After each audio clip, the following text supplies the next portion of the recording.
हमल के दौरान पेचीदगियां, ये लफ्ज़ ही कितना परेशान कुन है ना। लेकिन क्या हो अगर हम कहें कि कभी-कभी एक बहुत छोटा सा लेकिन बिल्कुल ठीक निशाने पर लगने वाला तरीका सब कुछ बदल सकता है। चले देखते हैं ये कैसे होता। ये बात शायद आपको हैरान करे, लेकिन बच्चे के इर्द गिर्द बहुत ज्यादा पानी होना उतना ही खतरनाक हो सकता है जितना कि पानी का कम होना। ये एक ऐसी हकीकत है जिसके बारे में बहुत से लोग नहीं जानते, और इसे समझना माँ और बच्चे दोनों की हिफाजत के लिए इंतहाई जरूरी है। अच्छा, इस हालत का असल मतलब क्या है? इसे समझने के लिए चले एक ऐसी माँ की कहानी सुनते हैं जो इस मुश्किल से गुजरी है। ये सना है, उम्र 28 साल, हमल का 30वां हफ्ता था, लेकिन देखने में ऐसा लगता था कि जैसे बस अभी डिलीवरी होने वाली है। इनका पेट अचानक बहुत तेजी से बढ़ गया था। हालत ये थी कि ना वो सो पाती थीं, ना ही कमर के शदीद दर्द के बगैर चल पाती थीं, और सबसे ज्यादा परेशानी की बात, उन्हें सांस लेने में बहुत मुश्किल हो रही थी। उन्हें हर वक्त ये खौफ लगा रहता था कि कहीं वक्त से पहले ही उनकी पानी की थैली न फट। तो सवाल ये है कि सना की इन तमाम परेशान कुन अलामात के पीछे आखिर वजह क्या थी? इस तिब्बी हालत को कहते हैं पॉलीहाइड्रेमनियोस। तो सना की तशखीस हुई पॉलीहाइड्रोमिनियोस की। आसान लफ्ज़ों में ये एक ऐसी हालत है जिसमें बच्चे के इर्द गिर्द जो हिफाजती पानी होता है ना, वो ख़तरनाक हद तक बढ़ जाता है। उसको समझने का सबसे आसान तरीका यह है कि आप एक गुब्बारे के बारे में सोचें। बच्चेदानी बिल्कुल एक पानी के गुब्बारे की तरह होती है। अब पॉलीहाइड्रेमनियोस में होता यह है कि वो गुब्बारा ख़तरनाक हद तक ज़रूरत से ज़्यादा भर जाता है। और ये सिर्फ ज़्यादा पानी नहीं है, ये असल में एक ऐसा दबाव है जो पूरे सिस्टम को खतरे में डाल देता है। तो जब ये गुब्बारा बहुत ज़्यादा भर जाता है तो इसका सारा दबाव माँ के फेफड़ों और दूसरे आज़ा पर पड़ता है, जिसकी वजह से सांस लेना, चलना फिरना सब कुछ मुश्किल हो जाता है। लेकिन असल खतरा कुछ और है। असल खतरा ये है कि ये दबाव बच्चादानी को वक्त से पहले काम करने पर मजबूर कर सकता है, जिससे वक्त से पहले पैदाइश का खतरा बढ़ जाता है। और इसका मतलब है कि नौमौलूद बच्चे को एक लंबा अरसा NICU में गुजारना पड़ सकता है। पहले वक्तों में ऐसी सूरत हाल में ऑप्शंस बहुत महदूद थे और उनमें खतरात भी बहुत थे। लेकिन अब शुक्र है कि जदीद टेक्नोलॉजी ने एक नया और कहीं ज्यादा महफूज रास्ता दिखा दिया है। देखें, पहले क्या होता था? डॉक्टर या तो सिर्फ इंतजार करते थे और देखते थे कि आगे क्या होता है, या फिर ऐसी दवाएं देते थे जिनके बच्चे के दिल पर बुरे असरात पड़ सकते थे। और अगर हालत बहुत ज्यादा खराब हो जाती तो वाहिद रास्ता बच्चे की वक्त से पहले पैदाइश करवाना ही था।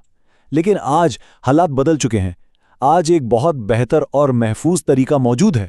इस जदीद हाल का नाम है एम्नियोरियोडेक्शन। ये एक बहुत ही प्रिसाइज, यानी बिल्कुल ठीक निशाने पर लगने वाला इमेज गाइडेड तरीका है। मतलब हर चीज स्क्रीन पर देखकर की जाती है, और इसे खास तौर पर इसीलिए बनाया गया है ताकि इजाफी पानी के दबाव को महफूज तरीके से कम किया जा सके। अच्छा, तो ये होता कैसे है? ये बहुत ही सादा सा अमल है। सबसे पहले हाई रेजोल्यूशन अल्ट्रासाउंड से ये देखा जाता है कि बच्चा कहाँ है और इजाफी पानी कहाँ जमा है। फिर उस जगह को सुन कर दिया जाता है ताकि माँ को कोई तकलीफ ना हो।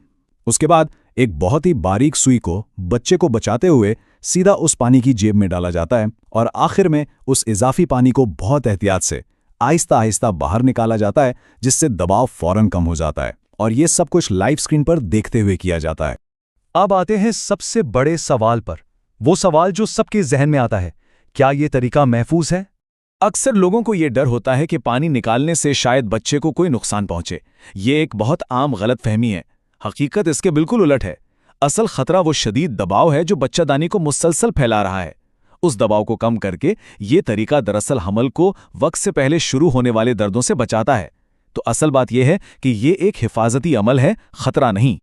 तो चलें वापस सना की कहानी पर चलते हैं और देखते हैं कि इस अमल का उन पर क्या असर हुआ। ये सना के अल्फाज थे।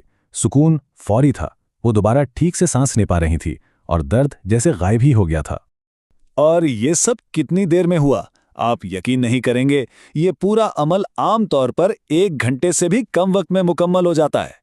सना इसी दिन घर चली गईं, लेकिन सबसे अहम बात यह थी कि इस अमल ने उनके हमल को संभाल लिया और उन्हें अपने बच्चे को एक महफूज और पूरी मुद्दत तक ले जाने का मौका मिला। सना की कहानी एक बेहतरीन मिसाल है कि किस तरह सही वक्त पर सही टेक्नोलॉजी का इस्तेमाल हमल के नताइज को पूरी तरह से बदल सकता है। तो इस पूरे अमल के बारे में 3 बातें याद रखने वाली हैं। पहली, ये महफूज है क्योंकि हर कदम अल्ट्रासाउंड की निगरानी में होता है। दूसरी, ये गाइडेड है, यानी ये सिर्फ मसले की जड़ पर काम करता है, ऐसी दवाओं की तरह नहीं जो पूरे जिस्म पर असर करें। और तीसरी, ये मौसर है, ये फौरी सुकून देता है और हमल को महफूज तरीके से आगे बढ़ने देता है।